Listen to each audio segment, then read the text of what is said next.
I started flying with the Air Force as a flight test engineer. I thought, well, this is kind of a realistic goal now, so I decided to apply, and I didn't get in the first time, but I tried again the second time and got in on the second time. Because you've wanted to do this for your whole life, and you never really think, is this really going to happen? And think to yourself, wow, this is it. I get to do this. They're stuck with me. I get to do this job. You know, they can't change their mind now. And it's just, it just was such a thrill to realize, hey, I'm flying in space today. You go through a flight and you're constantly bombarded by these overwhelming views, sensations, everything. And you think, well, I'll remember all of this. And you try as best you can, and it's amazing. You're just so overwhelmed that you can't remember everything that happens in the flight. One more satellite takes its place in the sky, the last of many that the shuttle lets fly. Magellan, Galileo, Hubble, and more have sailed beyond her payload bay doors. They filled science books, and still more is to come.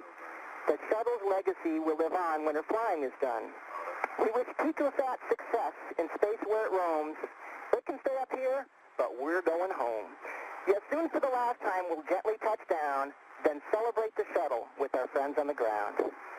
Thanks, Houston. Outstanding, Rex. We applaud you. Are you really in outer space? Why, yes, I am. Look at this.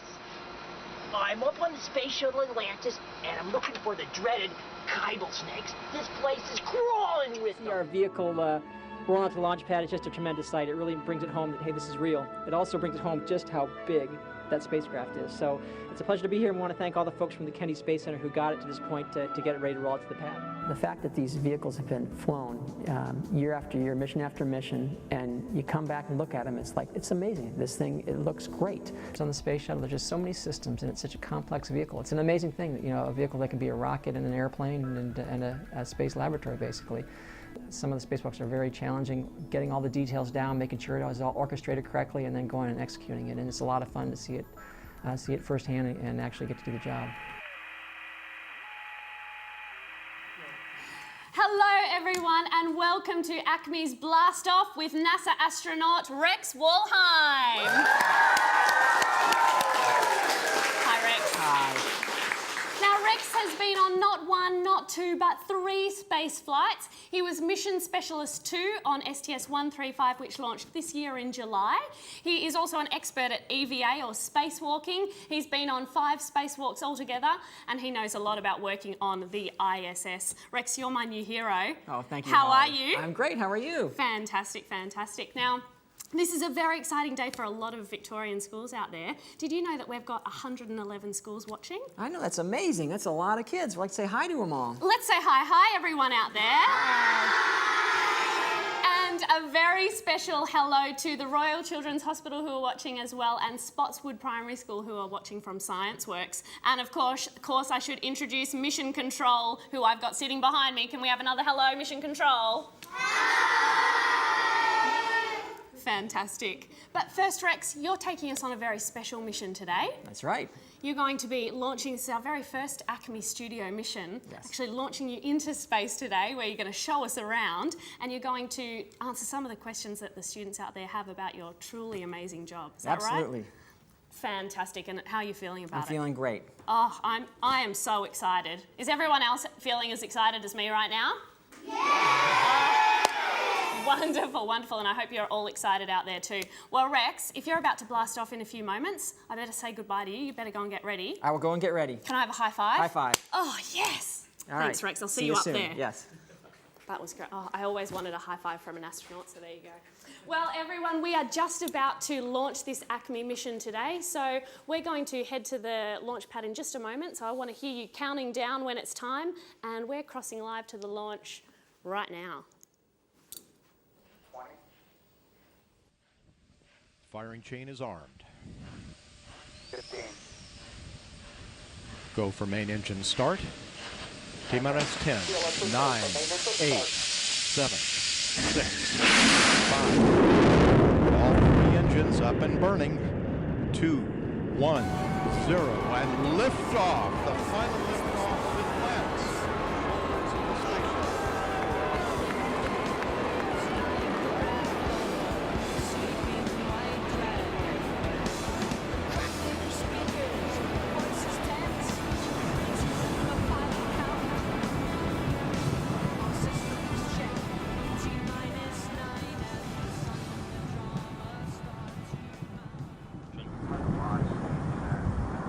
the start of a sentimental journey into history.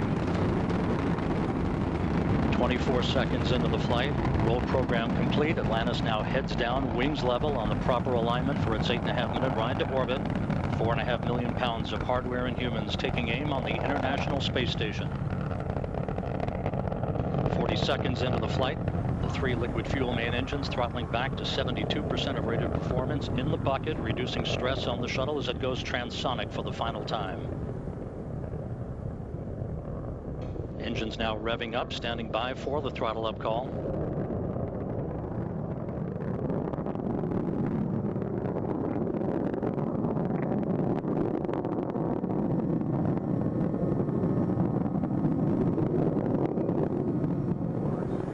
Discovery's 3 main engines are burning fuel at a rate that would drain an average swimming pool in about 25 seconds. The engines combined with the solid rocket boosters produce more than 7 million pounds of thrust. 1 minute 50 seconds into the flight, we're standing by for separation of the twin solid rocket boosters. Discovery now traveling 2,695 miles an hour. Its altitude 24 miles. Standing by for solid rocket booster separation.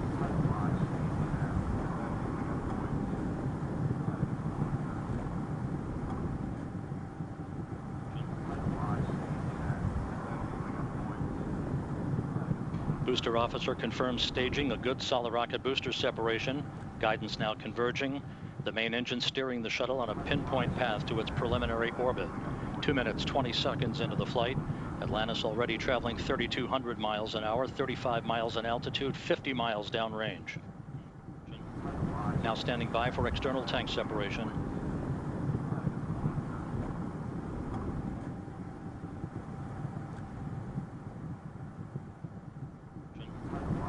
Atlantis off the tank.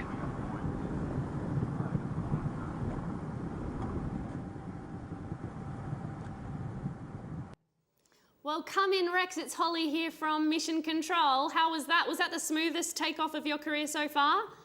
Yes, that was very smooth, Holly. As you see, I didn't even break a sweat. Oh. And I've already changed into my nice flight suit, so I don't have to worry about carrying around that bulky orange suit I was wearing. Good on you, Rex, and you're looking fantastic up there in space. Now, can you perhaps tell us a little bit about, since you're up in a space shuttle just like the shuttle Atlantis, maybe you could tell us a little bit about what it's actually like in the interior of a space shuttle. And we're going to show some slides as well of you and your crew over the 3 flights that you've been on. So perhaps you could take us through a few of the roles that you've actually experienced inside and outside the spacecraft. Sure, I'd be glad to, Holly. The first picture I'd like to show you is of what it looks like here on the flight deck. You can see it behind me, but I have some pictures of some of my crewmates. This is Chris Ferguson and Doug Hurley, my crewmates on my last mission. And you can see they're on what's called the flight deck of the space shuttle. There's 2 levels of the space shuttle. There's the upper deck, which is the flight deck. You can see it's like a cockpit of an airplane. It's got all the controls where you steer and operate the systems of the space shuttle. And then down below you have what's called the mid deck. So in the next picture you'll see me on the mid deck. This is the mid deck. Down the mid deck we have lockers. You see in front of me a number of lockers where we can store our food and our clothes and things we need. And it's kind of nice. We have Velcro. And you see the little blue squares there. Those are all Velcro, so you can attach anything to the wall. And you see a notebook up to my right there. And that's my crew notebook where I have all my notes in. And we can stick that to the wall. You can stick food to the wall. There's a little drink bag next to my leg there too.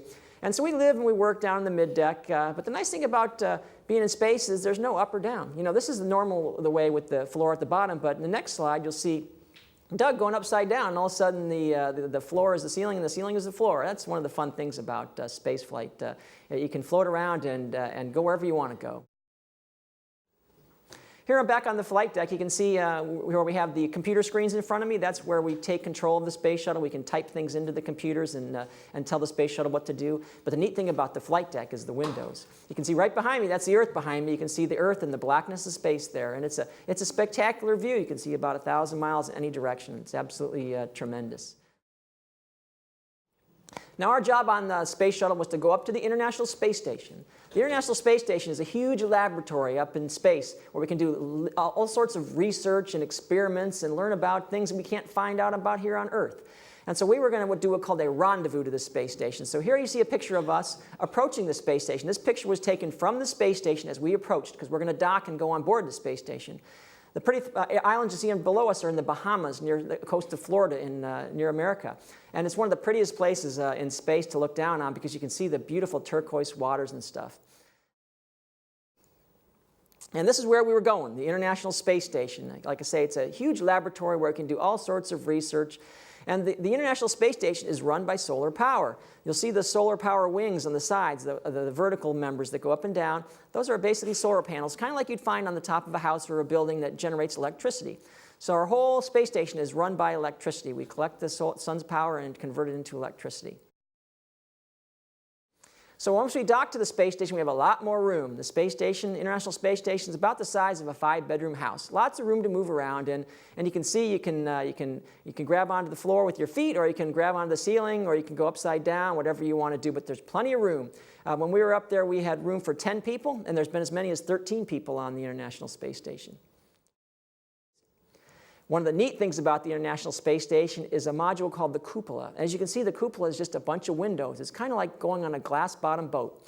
And we can look down, you can see the ocean underneath me, and there's an island underneath me, and it's just spectacular.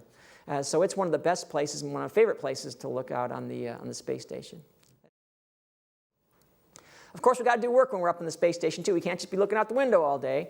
And so one of the things we do is spacewalks. Now, spacewalks are very important to go outside the space station to repair equipment, or to replace new experiments out there, or to do any other tasks that need to be done from the outside.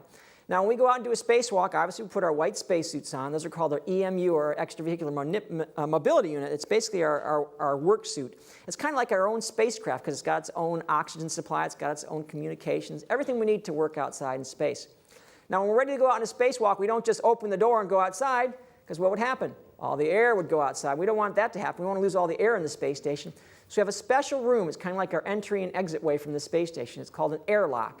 And right here you see a picture of an astronaut leaving the airlock. So what we do is we put on our spacesuits, go into the airlock, and close the door behind us. Now we're in a very tiny room, the airlock, and then we let the air out of just that tiny room. And once the air is all out of it, we can open the door up, the hatch, and go outside and do work on the space station. This is a picture of me doing one of my spacewalks in my second mission. I'm on the Columbus European Laboratory module, and so we're getting it ready to be outfitted so it can be all ready to go and be used in space. And you can see behind me there are the solar panels that generate the electricity. And it's very interesting to do a spacewalk, because when you're on the space station, you go all the way around the Earth every 90 minutes. That means every 90 minutes you move a complete lap all the way around the Earth. Now, it looks just like this picture for the first 45 minutes because you're in front of the Earth, right? When you're in front of the Earth, the sun shines on you and it's all pretty and light and it's easy to see everything. For the next 45 minutes, though, you're behind the Earth. And what happens when you're behind the Earth? It blocks the sun, so it gets dark. Well, if the sun's going up and down every 45 minutes, how do we deal with that as an astronaut? And let me show you the next slide. And you can see that we have helmet lights. Here's a picture of me, and you can see the solar arrays behind me. But it's getting dark there. And so I'm in that same area you saw before. And so I turn on my helmet lights, the two little dots over above my head. And that allows me to light up the area that's going to be, that I'm going to be working on. Because you'll see in the next slide, it's dark out there. This is the same area I was in the previous slides. And you see how dark it gets when you're behind the Earth. But those helmet lights, they help me so I can see my work area and continue working even in the darkness. Now you might ask, how do we prepare for spacewalking? How do we train? Well, one of the ways on Earth that is very similar to being in space is being in a big pool. And at the Johnson Space Center in Houston, Texas, where we train, we have one of the biggest indoor pools in the world. It's about 40 feet deep, which is about 10, 15 meters deep. So it's a very, very deep pool. And on the bottom of the pool is a whole mock-up or model of the space station. And this model of the space station has all the different areas that we might work on. And so we have a chance to work on them and practice our tasks underwater. And so we go under the pool. In the next slide, you'll see what it's like under the pool. And here you see me on the left upside down. And my friend Hans Schlegel, he's on the right. And we're carrying a big box of nitrogen. It's a nitrogen tank. And you can see it doesn't look like a real tank because it's plastic. But it's got all the right dimensions. It's the right size, the right shape, and it's got the right handrails on there so we can practice with it. At every spacewalk I do in space, I practice in this pool about 7 times. We go over and over and over and rehearse and rehearse and rehearse. And when we're in the pool, we have divers. You see scuba divers behind us there. We have safety divers that help us make sure we're safe. We have utility divers who bring us tools and stuff like that. Now, you might be wondering, well, what am I hanging on to? I'm upside down there. Well, I have my feet hooked into what's called a portable foot restraint. That's a way I can hook onto the end of a big robotic arm. It's kind of like a crane, and this crane can drive me around to anywhere I need to go. And so I hook my heels in there, and that allows me to use both hands free to grab onto this big nitrogen tank. So this is me practicing the nitrogen tank in the pool. Let me show you what that task was like really in space. So the next slide. Here I am on that robotic arm. I've got my feet attached to the bottom of it, and there's that big nitrogen tank I've got with me. And so my friends inside the space station can drive me around on that robotic arm and take me where I need to put this nitrogen tank, and then I can bolt it onto the space station like it's supposed to go. And it's a great way of doing a spacewalk because they take you everywhere you need to go. Next slide. Of course, when you're outside, you got to wave home, to wave and say hi to folks on the ground. And you can see on the very right side of this picture, there's a safety tether. It's a little wire you see going straight up from the bottom.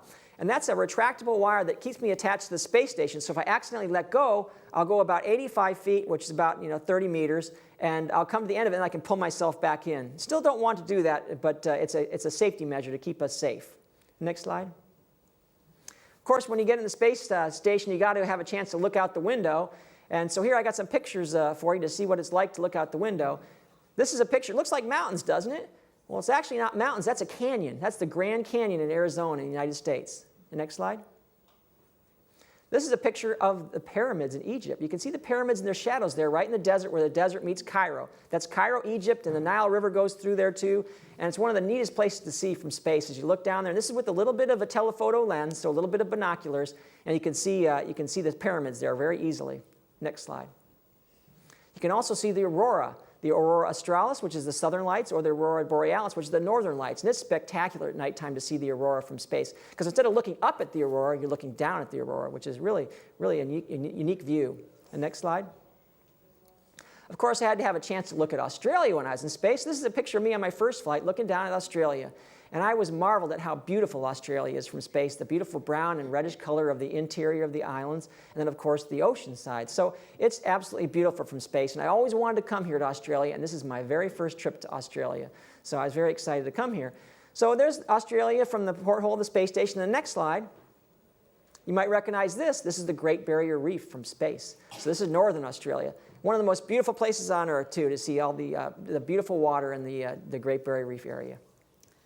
Wow, Rex, it's Holly here again from Mission Control. That's truly amazing. I can see there are some serious jaws dropping here at Mission Control as we're looking at those beautiful pictures of the pyramids in Egypt and of Australia and the Great Barrier Reef. So thank you for showing us those.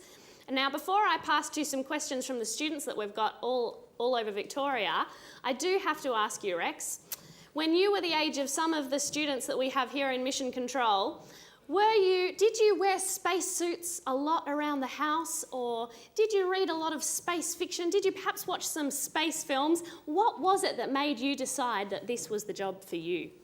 Well, I did watch a lot of space films when I was a kid, Holly, and I also read books about space. I remember reading a book called Mr. Bass's Planet. It was about a boy who builds a spaceship to go to a small planet that he had found. And that was exciting to read about science fiction, and then watch space in the historical documents, the historical features, and learn about what NASA was doing, but also a little bit of fantasy, too. I loved Star Wars when I was a kid. I watched the first Star Wars movie about 7 times in the theaters, so I really enjoyed that, and I dreamed about maybe going to space one day. But then when I got older, I learned it was really, really possible to do this. And so when I took it just as like a dream when I was a kid, I said, well, I got to try harder for this and decide if I really want to do it. And I did. And so I worked really hard in college and in jobs and actually got a chance to be an astronaut. Well, there you go, kids. Work hard. Now, we are actually going to throw to some of the questions that we've got from students all over the place. Rex, are you okay to answer some of those questions from space while you're there? I would love to answer some questions from here. All right, fantastic, Rex. Well, we're going to begin with a question that we've got coming in from Rosebud Primary School, I believe. So over to you, Rex. Okay, I'm reading it up on my screen here on the shuttle, and it's from Rosebud Primary School, and it says, what sort of things do you research when you go into space? Well, we research a lot of things in space. Number one, we research the human body. How does it react to zero gravity? Because we want to go far into space. We want to go to the moon and to Mars someday. And so we research how our body reacts. And we learned that in space, sometimes your bones lose some of their density, so they're not as strong as they usually are, and some of your muscles aren't as strong as they usually are. So we researched that. But we also researched types of medical research, finding out how do medicines behave in zero gravity? Are there ways to make medicines attack diseases or tumors better, and things like that? And we also research material science. Without gravity, you can form crystals that are very pure and that don't have impurities. And so we can research all those kinds of things from space. Well, that's very interesting, Rex. Thank you for that answer. And we're going to pass to another question that we've got recorded coming in from Thornbury High School now. How did your family feel when you first went into space? How did you feel? Well, that's a good question. My family was excited. I think my kids were more excited than my wife was, because my wife was a little bit nervous about it. But they knew it was something I wanted to do for a long time, and they were very thrilled to see me get to do that. Now, how I felt, it was a great feeling. It was one of those things that was really hard to believe. You can't really believe you're actually going into space, because it's something you've dreamed about for a long time, and here you are in a rocket, and you never know for sure whether you're going to launch that day or not. It's kind of like preparing for a big exam and not knowing what day the exam is on. So you get in the spacecraft and you think, are we really going today? The weather could have a problem, or there could be problems with the mechanical systems on the shuttle. But then you feel the solid rocket boosters ignite and you realize, hey, you're really going to space. And it's a very exhilarating feeling to actually achieve your dreams like that. Well, thank you, Rex. And we've got another question here from Mission Control. Okay, great, I'm ready. Hi, Rex. Hello. We are from Northcote Primary School, and we have some questions to ask. We are very interested in everyday life in space. How does your body react in space? Is it easy to swallow? What about going to the toilet? How do you exercise to keep fit, and what's it like to sleep in space? Is the transition from Earth life to space life difficult? Wow, those are great questions. Now, there's a lot of different answers to those. Now, the first one, living in space. It's very fun to live in space. It does take some getting used to. The first few days you're in space, you might feel a little bit sick, a little bit nauseous, because your body's not used to being in space, and so it's not used to having no gravity and floating around and going upside down. So it takes a little bit of getting used to. But once you get used to living in space, it becomes quite natural. It's fun to float around.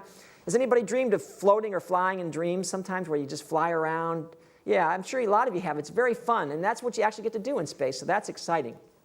Now, how do you sleep in space? Well, what we do is at the end of the day, we string up sleeping bags. And now, it's not just your ordinary sleeping bag, because if you put a sleeping bag in space, you kind of might float out in the middle of the night, and you wake up in another room, and you'd be very concerned about how you got there.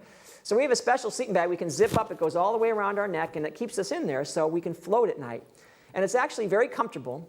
But sometimes you get a little bit uncomfortable in space, because without gravity, you actually grow a bit, which is pretty neat, because you grow about a couple centimeters.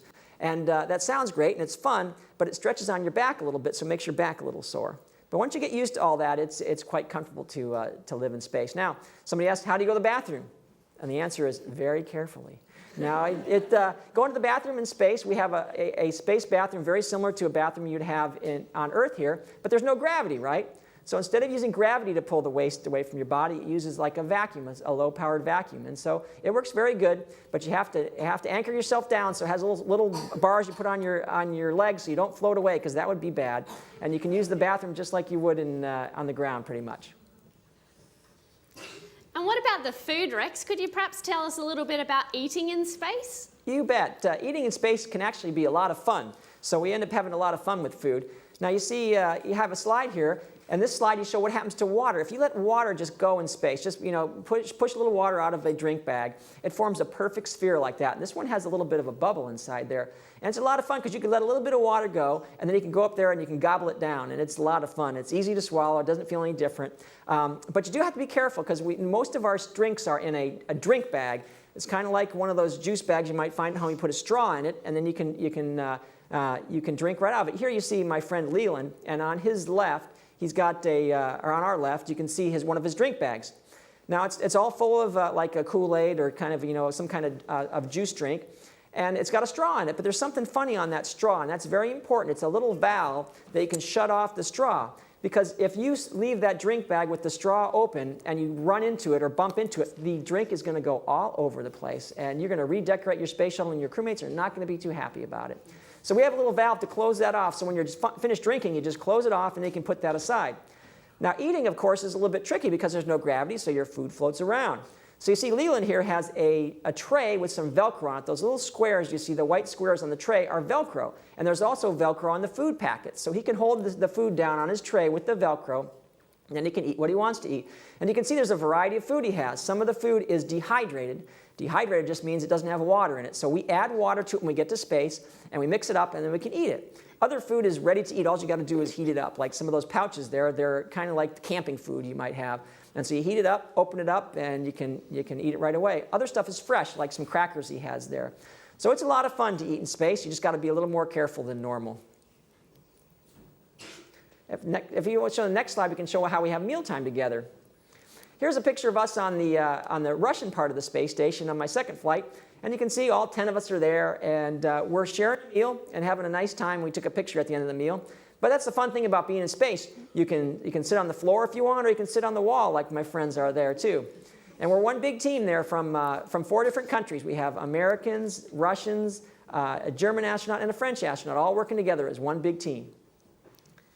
Well, Rex, I guess that's one of the few things that you just can't do on Earth like you can in space. I've tried eating my dinner from the wall and it just does not end well. So no. I don't think I'm going to try that again until I'm in space myself. That's right. Now we've got another question coming in, Rex, from the Royal Children's Hospital. Over to you. Okay. The question is, what was the scariest thing that ever happened during your career? Well, some of the scary things they happen very quickly. Like on my last launch, when we were launching toward the space station, just a couple of minutes after, even less than a couple of minutes after launch, we got a big alarm. It sounds like, we call it a klaxon. And it means you're losing air pressure, possibly. So we got the klaxon, and I looked up at the gauge that said, hey, we're losing air on the space shuttle. So I thought about that, and just as we were thinking about we might have a leak, Mission Control called up and said, hey, don't worry about that. It's not a leak. The cabin is just stretching a little bit, so you don't have to worry about it. So it turned out not to be a problem, but for a little bit of time there, it scared me a little bit thinking that we might be losing some air and might have to abort the mission. But it all worked out just fine. Well, Rex, we've also got some questions coming in today from all over the place. We've in fact got a couple of our own Victorian astronauts in different places. This question's coming in from astronaut Gully, who's actually on the moon. Excellent. I know I found a Goldilocks planet that's not too hot and not too cold, but just right, and there might be life on that planet. And I know there's a planet made of diamond. But my favourite planet is Pluto, and I want it put back into the solar system. What's your favourite planet, and why? Well, that's a great question. And actually, my favorite planet is Earth. I mean, it's one of the most beautiful planets, and when you're flying over it a couple 100 kilometers above it, you can just see what a magnificently beautiful planet it is. But I know your question was probably what other planet is my favorite. I guess one of my favorites would be Mars, because it's close by, and it may have had life one day, and it'd be great to explore it. But Pluto is one of my favorite too, and I wish Pluto was considered a planet just like it used to be and considered part of the solar system. But whatever they call Pluto, I think it's still a cool place. So thanks for that question. Thank you, Rex. And we've got another question coming in from somewhere in space. This is Archie. Well, hi, my name's Archie. What does it feel like when you've got a heavy oxygen tank on your back? Is it heavy or not? Well, Archie, that's a great question, because even though the oxygen tank that we wear in our spacesuit may weigh a couple hundred kilos, in space it doesn't weigh anything. So it floats, but it still has mass. So it's not like you can just push it around wherever you want to. The bigger an object is in space, the harder it is to push around, even though there's no gravity. So you can push things around that weigh 100 or 200 kilograms. An oxygen tank may weigh about 100 kilograms or maybe even less. But the whole spacesuit itself, that probably weighs up to 200 kilograms. And so when you're pulling your spacesuit around with you, even though it floats, the more mass it has, the harder it is to move around. Thanks, Rex. Our next question is coming from St. Kevin's, I believe. Over to you, Rex. Yes, this question is, what are some of the special features of a spacesuit? That's a good question. A spacesuit, when I go out and do a spacewalk, is kind of like its own spacecraft, because it's got to have everything a spacecraft has. It's got to have the oxygen, it's got to have some water, it's got to have some communications, it's got to have all the things I need to support life. And so it's amazing what it can do. Now, when I go out and do a spacewalk, I've also got to have tools. And so my spacesuit has places for me to put tools. On my side, it's kind of like a tool belt. I have a drill I can use to drill bolts, to tighten bolts and to loosen bolts. And I've got tethers to hold me near the space station when I want to let go with both hands. So there's a lot of different things we can do, and the spacesuit really enables me to do that. Great, thank you, Rex. Now we've got 2 questions coming in at the same time now. These ones are coming in from Jackson, who's also somewhere in space, and we've also got, I believe, some students back at Earth from Princes Hill. Over to you guys. Hello Rex, my name is Jackson. I just wanted to ask, I recently went on an aeroplane to Canberra. I was so excited that I couldn't sleep. When I actually got on the aeroplane, I was nervous and excited at the same time. Is this how it felt when you went on your first space shuttle? We are from Princes Hill Secondary College. Our question is, what were your thoughts and feelings when you entered space for the first time? Well, those are great questions. And Jackson, I feel exactly like you do when I fly in space. It's kind of like how you were feeling when you flew on an airplane, because I'm excited, and it's hard to sleep and a little bit nervous, but mostly excited. And that's how it was in space. When I first got to space, I was so excited it was hard to sleep, because you had all the neat things you get to see and do, and you kind of don't want to sleep, so it's hard. But you know you have to get some sleep so you can work real hard the next day. Now, how did I feel? It was when we launched for the first time, that was exciting too, but like I say, you never know for sure what day you're going to launch, so you're kind of thinking, is it today, is it today? And it's not until those rockets light and you start going into outer space that you realize, hey, this is it for sure. This is the day I get to fly in space. So it's really a great thrill. And if you're a roller coaster person like I am, it's one of the best roller coaster rides anywhere. So I always love to fly, and I love roller coasters, so the flight to orbit was an absolute spectacular sensation for me. Thank you, Rex. And how are you doing up there answering those questions? Going okay so far? It's going great. I want some more. Alrighty, well, let's pass to the next question we've got coming in from Ascot Vale Special School. Over to you, Rex. Yes, the question is, we are learning about robots. Do you have robots to help you do jobs? Well, yes, we do. We're learning a lot about robots. And one of the robots is actually a robotic arm that I told you about earlier that we rode around on the space station. And it helps us to do spacewalks, but it also helps us to move big objects around. So we have controllers inside the space station that helps us drive that robotic arm to move big pieces around the space station. Now, we also have a new robot that's just come on board the space station. He's called Robonaut. And we're going to try to learn about how we can use robots to be assistants to help us do little tasks on board the space station. So we're doing lots of research about that, and hopefully we'll have a robotic assistant before too long. There you go. We've got another question coming in now, Rex. I believe it's coming in from McRobertson Girls' School. Over to you. Is it harder for female astronauts to be taken seriously in terms of getting mentored and moving up in the space hierarchy? Well, yes, the women in the space program, they do get taken seriously, and some of them are the smartest ones we have. My last crew had 3 men and 1 woman. The woman was Dr. Sandy Magnus, and we clearly referred to her as the smartest person on the crew. She's the only one who had a PhD. Taken very seriously, and she obviously knows what she's done, and she had spent more time in space than any of us, basically more than any of us combined. She had lived on the space station for about 4.5 months at one point. So women are taken very seriously in the space program, and they bring great talents and great experience that we can all use. So they don't have a problem finding mentors either. They can find mentors of both men and women that can help them in their careers. Thank you, Rex. And the next question we've got coming in is from the International Space Station. You might recognise this person. I think his name is Joel, and perhaps you've met him before. Here it comes now. Hi, my name is Joel. What major contributions has space travel made to the rest of the world? Well, that's a good question, Joel. The space station and the space shuttle have made tremendous contributions. The space shuttle has launched probes to different planets. It's helped deploy the Hubble Space Telescope, and it's also helped build the International Space Station. And the International Space Station is a great place for research. We're learning about the human body, about materials, and about how you build spaceships that stay in space for a long time. The space station has stayed in space for 10 years now, and we hope to keep it in space for 10 more. So there's going to be a lot of exciting discoveries, and we're going to learn a lot about equipment and how to make them operate for long periods of time in space. The next question we've got coming in looks like it's from Kenlia Park Primary School. Over to you, Rex. Okay, thanks, Holly. I see this question coming up here, and it says, how do you exercise in space? Well, that is a little bit tricky, as you can imagine. If I tried to run in space on a treadmill, what's going to happen? I'm going to take 1 step, and I'm going to go straight up to the ceiling. So we have a special treadmill that we strap ourselves down. We have bungees that hold us down to the treadmill, and we can run on the treadmill. We also have a couple exercise bikes where we can put a belt on that holds us close to the bike, and we can exercise that way. But you also need to lift weights. Now, how are you going to lift weights in space? You're going to be going, oh, this doesn't weigh anything at all. This is pretty easy. Well, we don't get away that easily. So we have what are called resistive exercise devices. It's using bungees and springs to make resistance when you're pulling up weights. And so it's just like lifting weights. It's just done a different way. Thank you, Rex. And back here at Mission Control, we do have another question for you. Go for it, guys.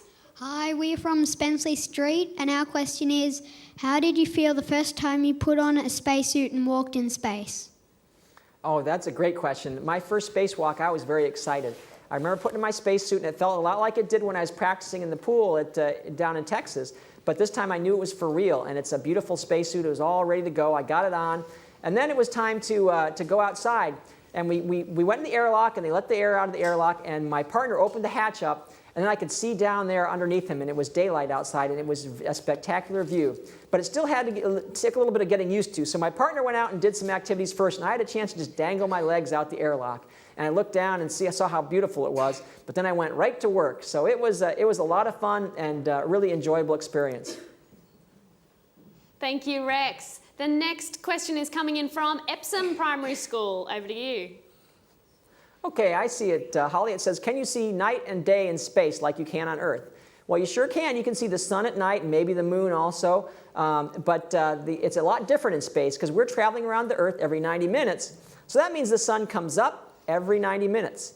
So what happens is your day only lasts for 45 minutes. It'd be pretty cool if that was the end of the day and we could go home, but that's not the case because after 45 minutes, we go into the night pass, and now we continue working. So the sun comes up. 45 minutes later, it goes down. 45 minutes later, it comes up. So it kind of makes it hard to determine, well, what is the actual day and what is the actual night? So when it's time to go to sleep, the Mission Control puts it in our plan, okay, we want you to sleep at this time of the night. And so we close the window so the sun doesn't keep coming in and out and in and out. And then we go to sleep at that time, at the point for us to go to sleep. Thank you, Rex. And I think we've got some more questions coming in from Mission Control. I'm just checking. Mission Control, do we want to take some more questions from out there? Yeah! I think they do. Just checking with you, Rex. Is that okay if we do a few more questions? Absolutely. I'd love it. Alrighty, fantastic. This next one is coming in from Raywood Primary School. Over to you. Sure. Raywood Primary School asks, why does a spaceship break into sections and where do the sections go? Excellent question. Well, when the space shuttle launches, you saw the first thing that comes off is the two white rocket boosters on the side. Those white boosters, they help propel us to the first portion of the atmosphere. They're very, very strong. They come off and they land in the ocean and off the coast of Florida, and we have ships that are out there that go grab them and bring them back, and we can reuse them. It's altitude 24. Now, the big orange tank you saw, that's also a fuel tank. It contains liquid hydrogen, liquid oxygen, and it feeds our main engines. And that comes off after 8.5 minutes. So you'll see in the picture here, the white rockets will come off, and then later on, the orange tank will come off. Now, that whole ascent phase only lasts 8.5 minutes. So there's the solid rocket boosters coming off, and the main engines will burn for another 6.5 minutes. And when they shut off, we'll jettison that tank. Now, that tank burns up when it comes back into the Earth, so we don't reuse that tank. But then the space shuttle is ready to continue on in orbit. So it works out great. So most of the space shuttle program is reusable. It's just that orange tank we don't get to reuse. Thank you, Rex. The next question is coming in, I believe, from Bundoora Secondary College. Over to you. Yes, what is it like walking on Earth again after being in space for so long? Well, it is a little tricky because when you've been in space for 2 weeks, you feel like you belong in zero gravity. And it's very unusual to come back. You feel so heavy. Just getting up from your chair for the first time after you've been in space is really difficult. So you get up in your chair and you walk around. And it feels like you're on a boat a little bit because things feel like they're moving. And you have to be very careful not to move your head from side to side too much, or you will throw yourself off and you might fall over. And especially if you look up too fast, because your body is just not used to all the gravity. And so it's a little bit difficult. And then it's really strange when you lay down to go to bed for the first time that night. You lay down and it feels like somebody's pressing you into your bed. And you try to pull your head up off the bed and it feels really heavy. And so it takes a couple of days to get used to being back on Earth from space. Wow, there's so much to think about when you're in space. I hope you're taking notes, boys and girls, for all of the wannabe astronauts out there. Now we've got another question coming in from Koimaidai. It looks like primary school. Sorry if I've said that incorrectly. Over to you, Rex. You can have a go at the pronunciation for me. Sure. No, I'll let you handle that, Holly. I think you did a great job.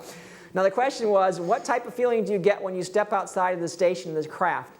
Well, one of the things is how beautiful it is, because when you get out, you step out in your spacesuit, you can see much better than when you're in just looking out a window. So you can look all around you, and you can see for I'd say about 1,500 kilometers in any direction. So it's a spectacular view. Now, at first, you're a little bit nervous because you're realizing, okay, I'm going out in space and doing a spacewalk, but you get used to it after a half an hour or an hour or so, and it's much easier to move around. And you realize it feels a lot like the pool you're in. So if you practice a lot on Earth, it makes it much easier when you go out in space. Thank you, Rex. And this next one coming in from Kerrang South Primary School. Over to you. Sure. Roughly how fast can a rocket go, and what does it feel like when you blast off? Well, rockets go very fast. We go at about 25,000 kilometers per hour when we get to orbit. It only takes us 8.5 minutes to go from 0 to 25,000 kilometers per hour. So you can imagine what kind of ride it is. You are like getting shot out of a cannon. And it's quite a unique sensation because for the first 2 hours before launch, you get strapped into your seat and you're sitting on the launch pad and everything's just still and nothing's going on. And so it feels like you're sitting in a building. But then right before launch, before you take off, the shuttle's main engines start up. Now they start up, but you don't take off yet because you're still bolted to the launch pad. So when you feel the space shuttle's main engine start, it shakes like it's going to come apart. And then at T-0, those big white rockets on the side, they launch and the bolts that hold you down let go of you and off you go. You can see me, the big smile on my face there in the middle of the picture because it is a great ride. But it is definitely like you're riding a wild animal that's getting shot out of a cannon. And this is why I could never be an astronaut. That looks terrifying but amazing at the same time. It's fun. Next question is coming in from Can River, Peter 12 College. Over to you, Rex. Sure. What do you like most about being in space, and what is the best part about being an astronaut? Well, there's a lot of things. One of the most fun things about being in space is floating and flying, because it's just like when you grew up and you're dreaming and dream about flying someday. Sometimes you have a dream at night, I can fly. Well, that's what it's like in space. You can fly. You go everywhere. You don't walk with your legs. You walk with your hands. You push off and you grab onto things, and you can fly like Superman across modules, which is a lot of fun. It's also great fun to look out the window and to see places you've been or you've wanted to go, and to see the beautiful Earth from space is absolutely a treat. Thank you, Rex. This question is coming in from Laylaw Primary School. Okay, it says, what planets can you see from space? Is there any evidence from space of global warming on the Earth? You know, the planets you can see are the same you can see from here, but you're not a lot closer to them. When you're in low Earth orbit, we call where the space station is, you're only up about 350 kilometers or so. So you're not a lot closer to this planet. So they look about the same as they do up here. But the nice thing is you're above the atmosphere, and so it's very, very clear. So you can see things very, very well. It's kind of like if you're up in the mountains and you can see a lot of stars. That's kind of what it's like being up in space. And so that's kind of what it's like to be out there.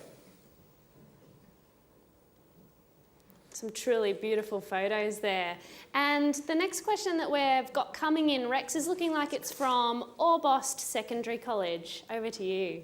Sure. This question is, how do you change clothes in space, and how do you shower? Number one, how do you shower? You don't, because there isn't one in space. So it's kind of like camping where you just don't have a place to take a shower. Because you can imagine if you had a shower, the water would go everywhere.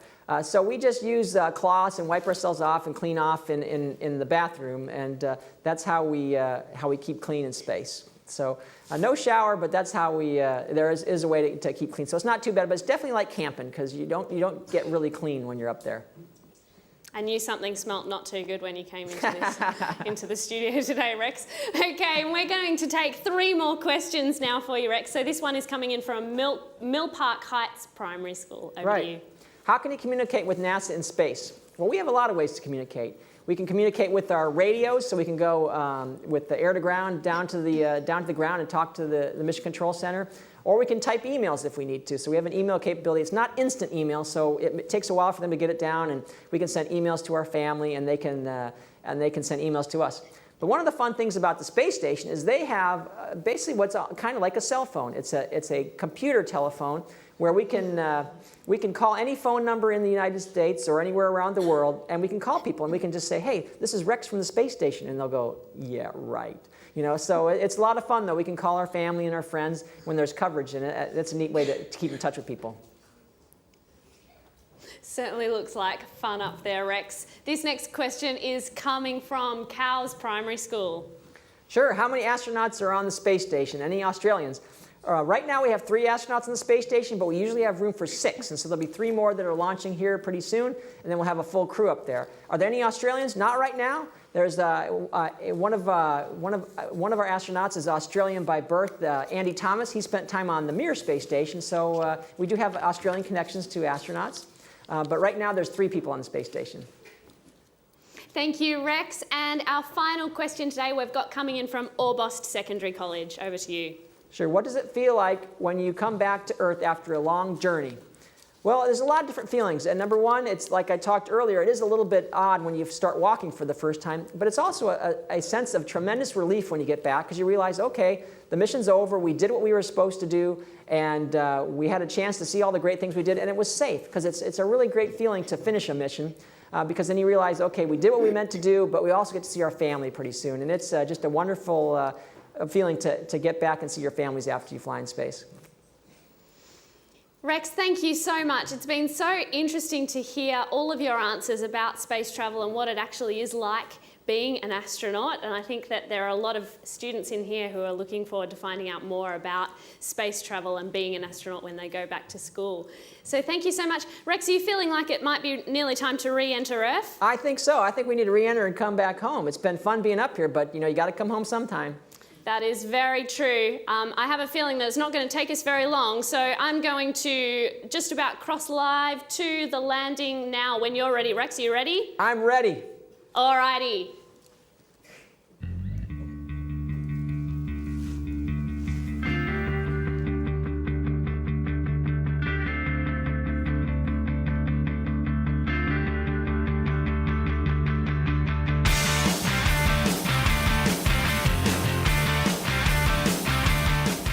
Miles to touchdown. Atlantis just going subsonic. Pilot Steve Frick at the controls of Atlantis now as it continues its turn around the heading alignment cylinder. Again, a right overhead turn to align with runway 33 at the Kennedy Space Center. 5,000 feet.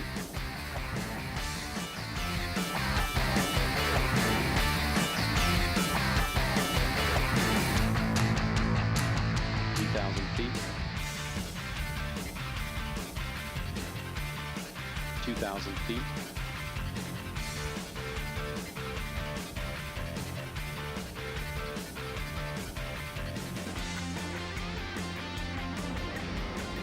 Landing gears down and locked.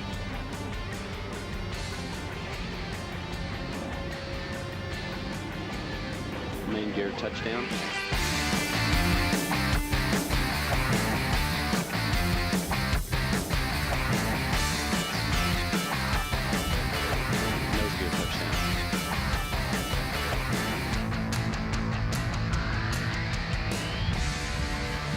Atlantis home after 4.5 million miles that added a new framework to the International Space Station to expand research. Well, Rex, welcome back to the studio.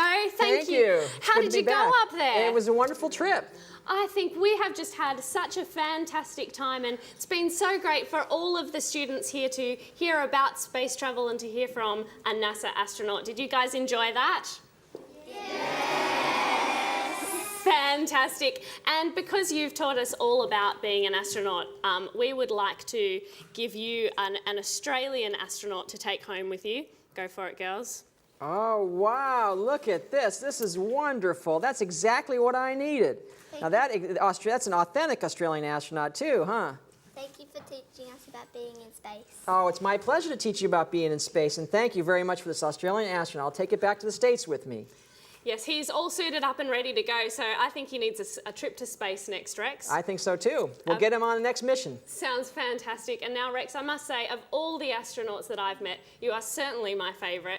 Oh, Thank you once again for coming and visiting ACME. And I do know that this isn't actually your first encounter with Australian wildlife. That's right, yes. When I was on my first mission on Atlantis, I figured, well, how would this be like if Steve Irwin, the croc hunter, was up there?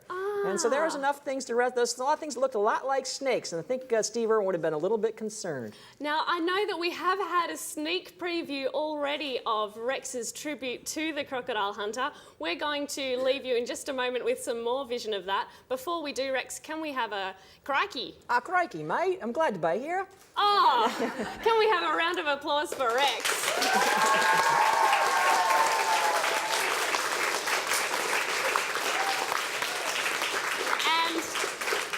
And we do hope you enjoy your kangaroo. I think we've named the kangaroo Rex in tribute to you. All right, Kangaroo Rex, I love it. Kangaroo Rex, thank you once again. And we're going to leave you with that footage of Rex from his very first mission as a tribute to the Steve Irwin, the crocodile hunter. And thank you everybody for watching out there. We hope you've really enjoyed it.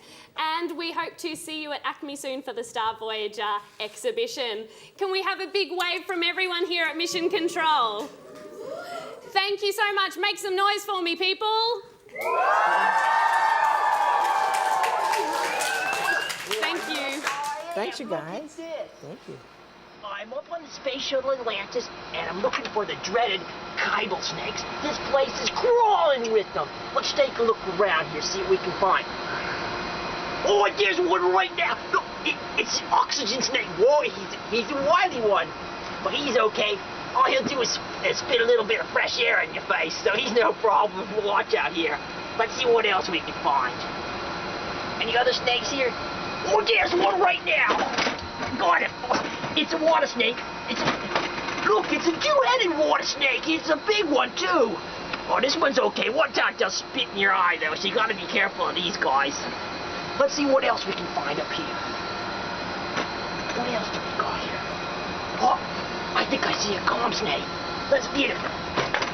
There he is. Oh, a silver-headed calm snake. As you can see, there's just places just crawling with snakes. But you gotta watch out for this one. Got a very sharp bite to him. Better watch out. She'll tag you. Okay, let's let her go now here. Well, that's about all here from Steve Irwin, the crocodile hunter on the Space Shuttle Atlantis. Happy landings.